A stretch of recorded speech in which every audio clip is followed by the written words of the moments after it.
Good plain language summary of your research work.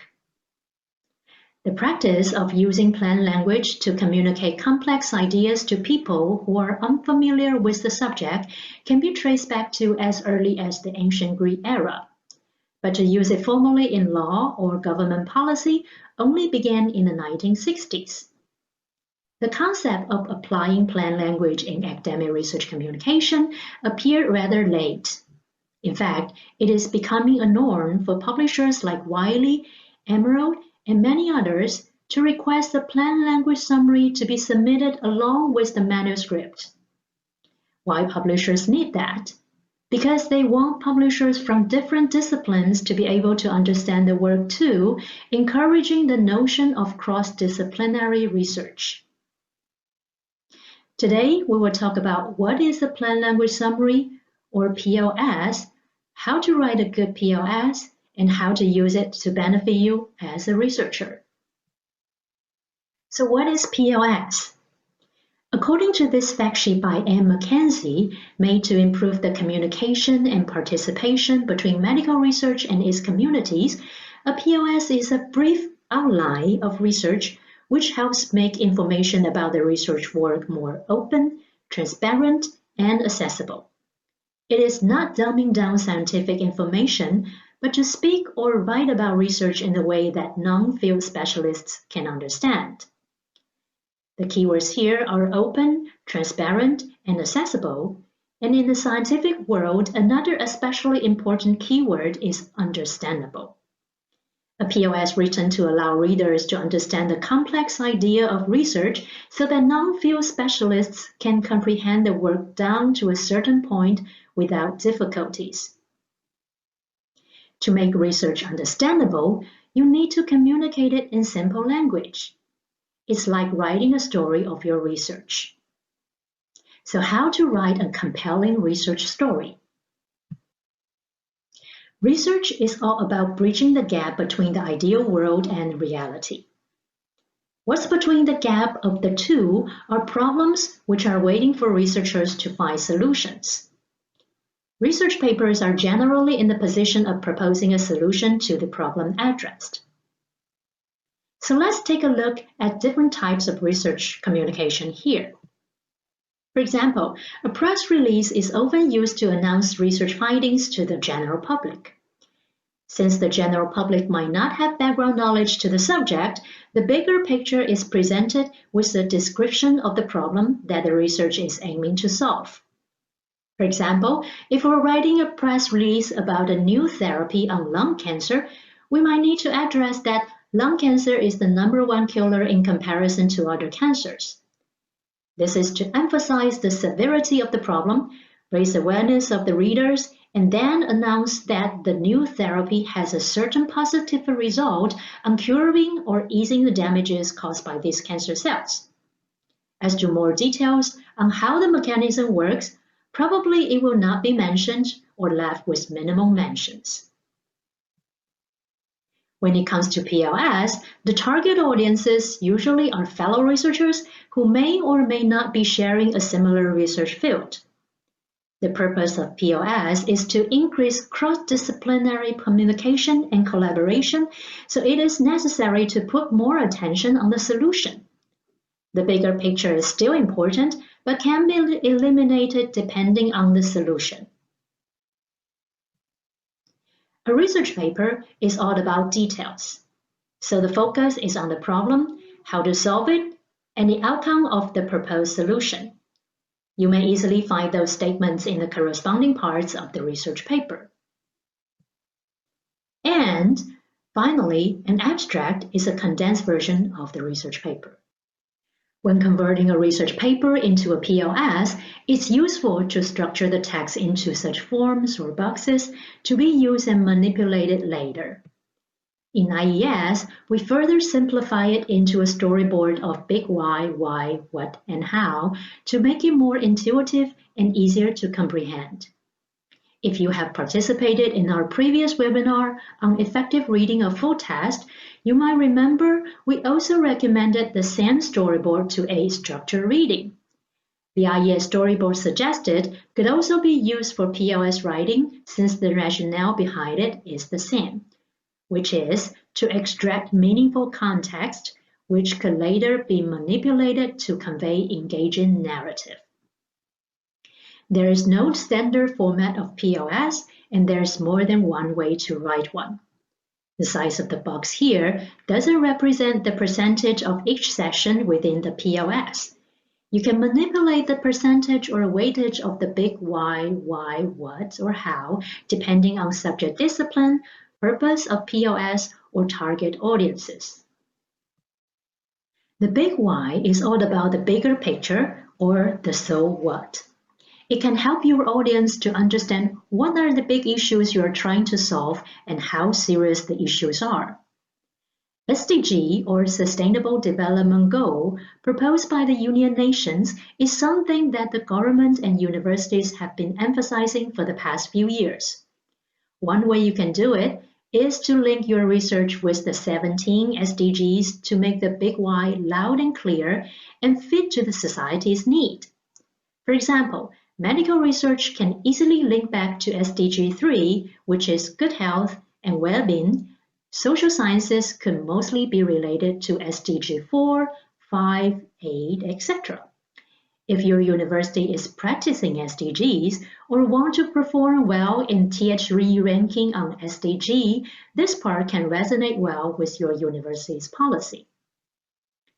When writing a research paper, generally you don't need to write too much about the big why, so when writing PLS, this is a part where you need to look up for some facts and explain a bit for those who are not familiar with your field.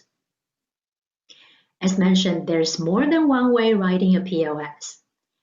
Taking medical research as an example, if you're writing a PLS about COVID-19, at this point, everyone surely understands the seriousness of this pandemic, hence there's no need to address too much on the issue's background. However, if you are writing a PLS about a study on a specific substance of a chemical compound, you may want to explain a bit on the background and what benefits or changes it may bring to others. And again, when addressing the big why of the research, it is largely dependent on the existing knowledge of the target audiences. When a PLS is written for public, the big why plays the role of connecting and educating the public. If the PLS written targets domain experts or non-domain experts, the big why then serves to improve attention towards the research and encourage cross-disciplinary applications. Moving on, the second part is on the why, where the actual problem that your research is aiming to address lies. In a PLS, this part can be extracted from your thesis statement.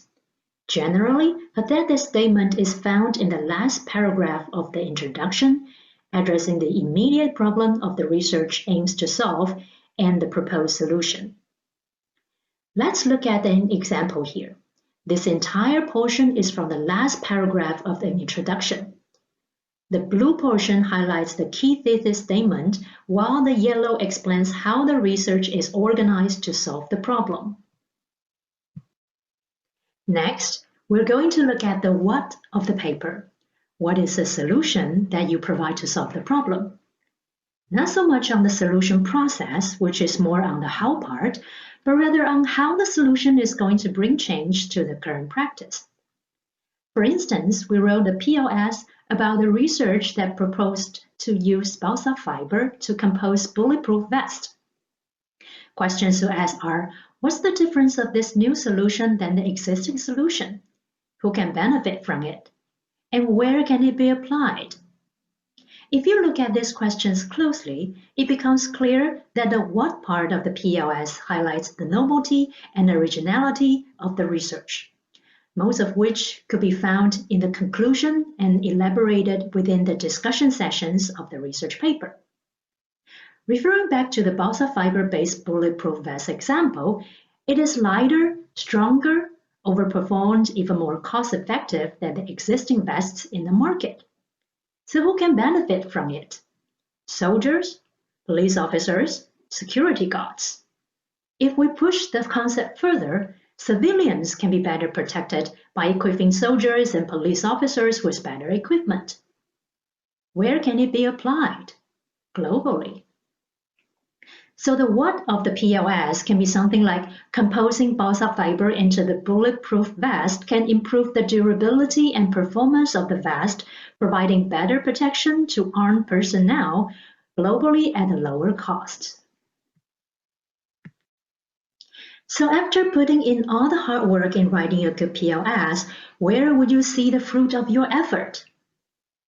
At the moment in the marketplace, there are 3 forms in which you can publish your PLS.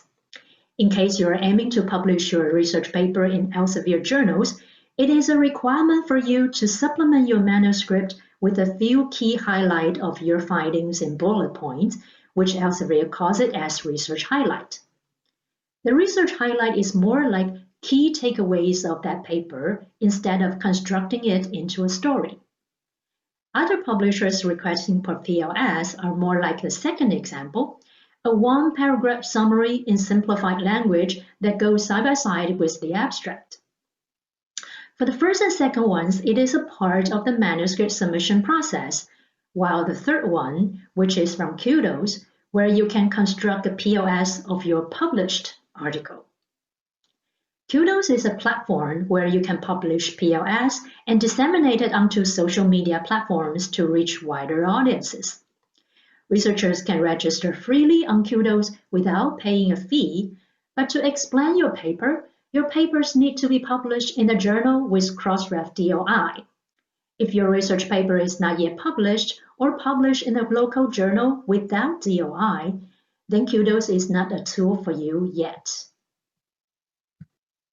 Alternatively, if you find writing a PLS on your own is too much trouble and your time is occupied, another option is to let someone else do it for you. What we do at IES Research, including writing PLS for your research papers, align your research contributions to the SDG indicators. Many researchers find that by disseminating research findings in the form of preprint, supplementing the article with a good PLS, and actively promoting the research papers increases visibility. Moreover, a PLS linked to SDG connects readers to the real-world issue and communicates the significance of the research with wider audiences. Seeing that journal submissions are main drivers of constructing a PLS, it is also important to accept the fact that simply publish a PLS along with the paper is insufficient to direct the attention towards your work. A well-written PLS could be converted into multiple formats, such as graphical abstracts, research video highlights, animations, etc., to be disseminated on various platforms to reach wider audiences. As overwhelming as it may sound, the basis of this format is the storyboard used to extract the context of your research. A solid storyboard is capable of guiding you not just through the process of writing your PLS, but also to visual your work and to reach the audiences you desire via various platforms. Our upcoming sessions on Draw and Promote Research Papers would provide you with a better grasp on graphical abstract designing skills and research outreach necessity. In a nutshell, PLS is here to stay. I believe all researchers regard your research as significant and impactful. However, what use would it be if only a few could understand it? In order to write a good PLS, the group of audience you would like to reach should be identified. This would allow you to construct your research story effectively and purposefully. Understanding the sentiment behind the problem you're solving and connecting it to a bigger thing like SDGs or trending issues is crucial to appeal to the readers. When you highlight the novelty of your research and its contribution to change or improvement, chances of your work being recognized and put into action eventually increases. Of course, this involves good storytelling skills to elaborate the details of your research work in a more compelling and engaging voice, rather than expecting the readers to flip through papers of a technical, jargon-filled report. Elaboration on details is necessary if the subject matter is alien to the audiences, and in case of the background of the problem to be solved is something audiences are not familiar with, it is best to advance the discussion into other aspects of the research. Finally, all that has been mentioned is not impossible if you're able to master the art of storyboarding. By utilizing the storyboard to organize the key points of your research, content could be manipulated to cater to the needs of the audiences you aim to reach. That's my sharing today. Thank you for listening. Thank you very much, Iris, for the insightful sharing. Now we will be opening up the Q&A session, and I do notice we have a few questions coming in already. For the interest of those who joined the session late, you are welcome to enter your questions in the Q&A toolbar located at the bottom center of the Zoom interface. Hi Iris, how are you? Hi, Yuval. Fine, thank you. Okay. By introducing the storyboard approach, I believe it helps a lot of the researchers in organizing their thoughts so that they are able to articulate their work to wider audiences. So let's take a look at some questions. First, earlier on, you showcased a number of different PLS structures and definitions available in the market now. I'm sure our listeners are wondering which is the best way to present a PLS. Is there like any universal format or structure that is accepted by every publisher?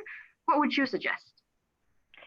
As we just mentioned, there actually is no standard format for a PLS. But if you are going to submit your manuscript to a specific publisher, it is advised that you can check with the author guideline of the publisher themselves.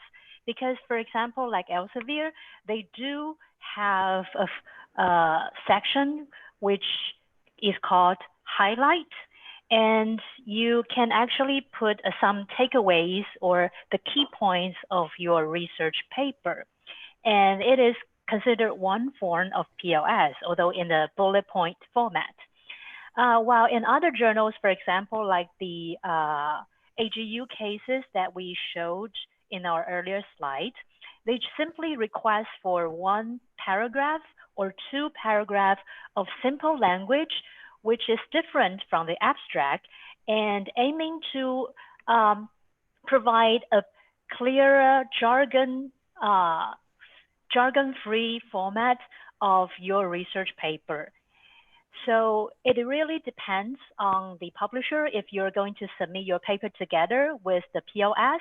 But if you already publish your research paper in any of these journals or none of these journals, as long as it is published, the way that you can write your PLS is more flexible because it actually provides you with the freedom depending on who you're talking to and where you're going to distribute your PLS. Then you can actually use the IES storyboard to identify the big why, and what of your research paper, and then construct it depending on your purpose of sharing it. Okay, actually there's this one question. Could you further explain on the so what concept, which is actually the big why concept, right? So could you further explain on the concept, because one of our audiences flagged this question up. Right. I believe that in many cases, even you and me has the same experiences when somebody explains something to you and then you understand the idea, but the question you will raise is, so what? What does it actually relevant to me? What is the topic actually relevant to, let's say, the society? So in the so what slide that we share, we actually connect the research story into the SDG. The reason why we connect the story into the SDG is because the Sustainable Development Goal is something that Union Nation has already set as some goals that every every party, every company, every university, everyone in the world should aiming to make the world better. And United Nations simply categorize these different aspects into 17 categories. So when you communicate your research story to your audience, it is very important to connect your research story or connect the concept or the purpose of the research story into the real world application. Even if it is only a very theoretical idea, it can still be applied into the real world society. So it is very important that when you communicate to the audience, it actually link to something that they care. That is what we mean for so what. I hope it explains the question and answers the question. Yeah, I mean, it's clear because there are different audiences, especially the ones who are not from the similar field. They would want to see what is the ultimate reason, what is the ultimate problem that you're trying to solve. So I guess the so what is the answer to that. There are a few questions here related to writing PLS. So as you have mentioned earlier, different publishers have got different formats. And to submit the paper, submit your PLS, I guess you would need to follow the publisher's requirement. So is it better to write a longer summary or a shorter summary? Does the length of it has anything to do?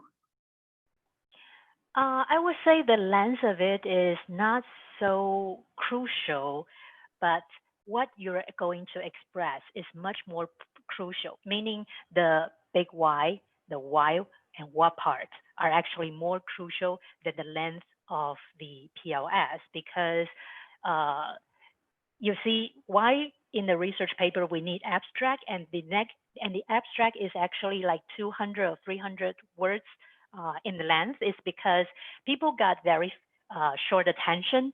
And if you want to attract your audience with something that interests them without them looking away, is to give them something that is short and sweet.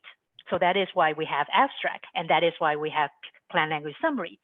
So I would, although I say the length is not that relevant, but I would still recommend you to write the PLS in a simple and not so long paragraph. Normally, for example, like in kudos, the length of the PLS is less than 500 words. And if you remember in the research highlights from Elsevier, actually the highlight is even lesser words. Mm-hmm. So it is, I would recommend that you try to explain the PLS or your research story in plain and jargon-free style and with a engaging voice to the audience so that the audience can be attracted simply by looking at a few paragraphs of it. Okay. You brought up this, you just mentioned about the jargon-free writing, right? So is there any advice that you could give so that researchers could learn how to strike a balance between the amount of lay language and technical terms used in a plain language summary? Because as we know, there are some words or terms, though similar, tend to vary in definition, especially in different fields. So how would you guide or what would you advise the researchers on balancing the usage of the language? Yes, you're right. Some words or terms are actually very specific, and I will encourage.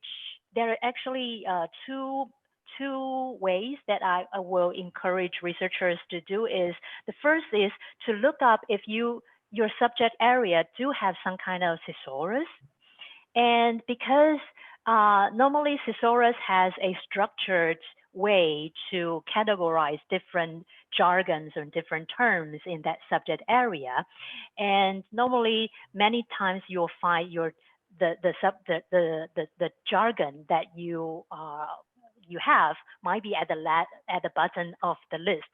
So it has a lot of different layers and subject above that jargon. So you can actually look up for the thesaurus to find a broader term, but still you can use the description to describe your without the jargon. That is one way. And the other way is once you draft a PLS, try to explain it to someone who is not in your field.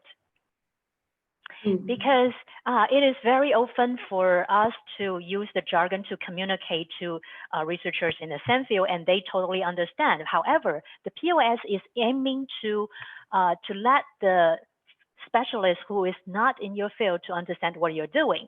So practice your PLS or show your PLS to someone who is not in your area, and then see what he or she responds, and then modify the terms and descriptions. It will be very helpful for you to get rid of the jargon. True. Okay, thank you, Iris. And okay, due to the interest of time, that we could take one more question. So looking at it from a researcher's perspective, right, I'm aware that some still struggle to articulate their research work and manipulate their writing norms to fit the plain language summary structure, because we've been receiving similar questions regarding whether how much should they put in examples, should they specify on the results. So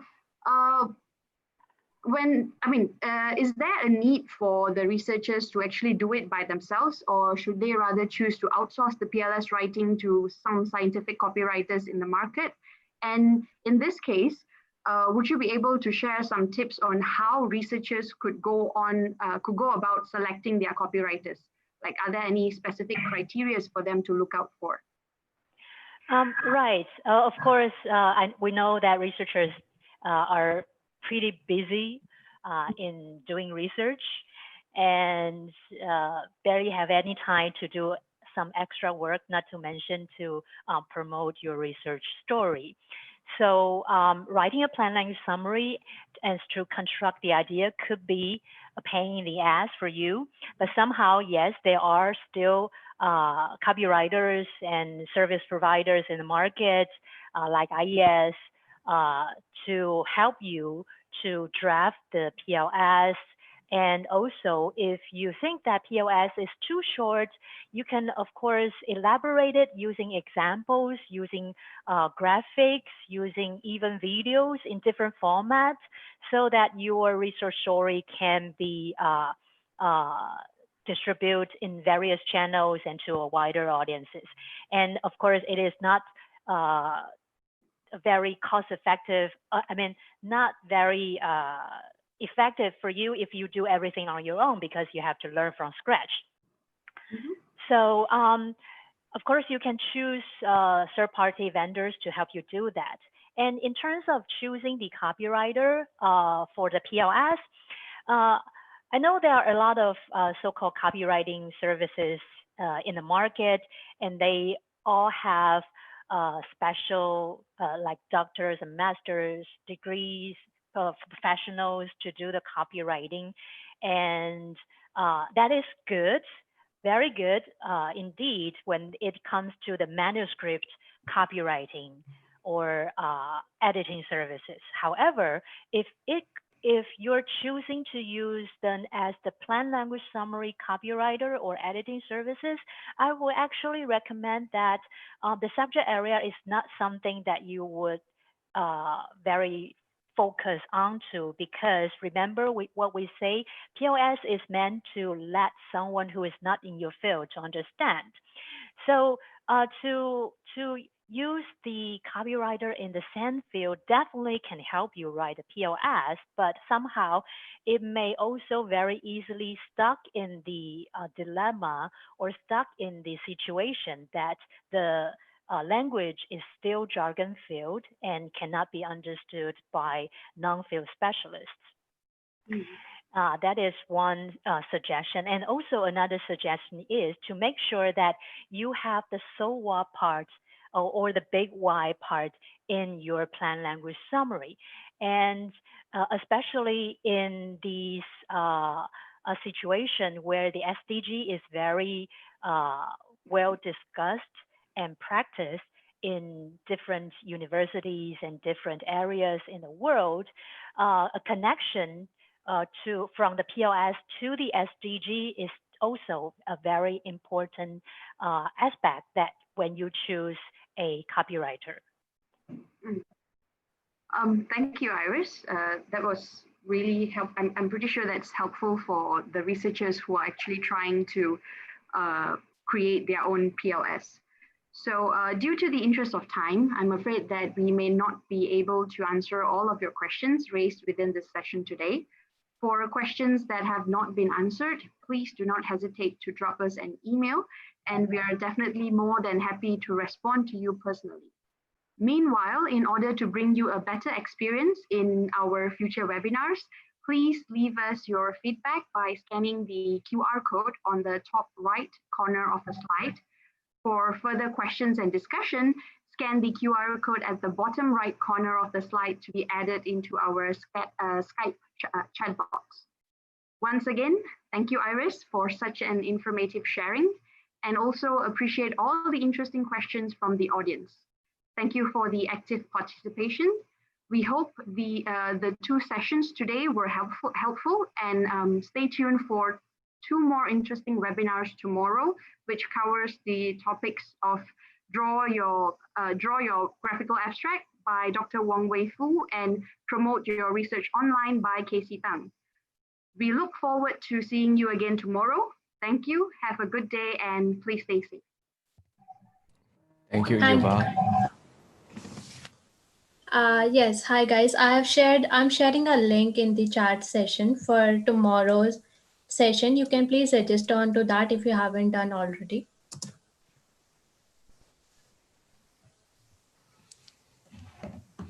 Right. See you guys tomorrow. Goodbye. Yeah, bye-bye, Tang. Thank you so much, guys. Thank you so much. Thank you so much. You're most Thank you. welcome. All of you. Bye. Bye-bye. Bye.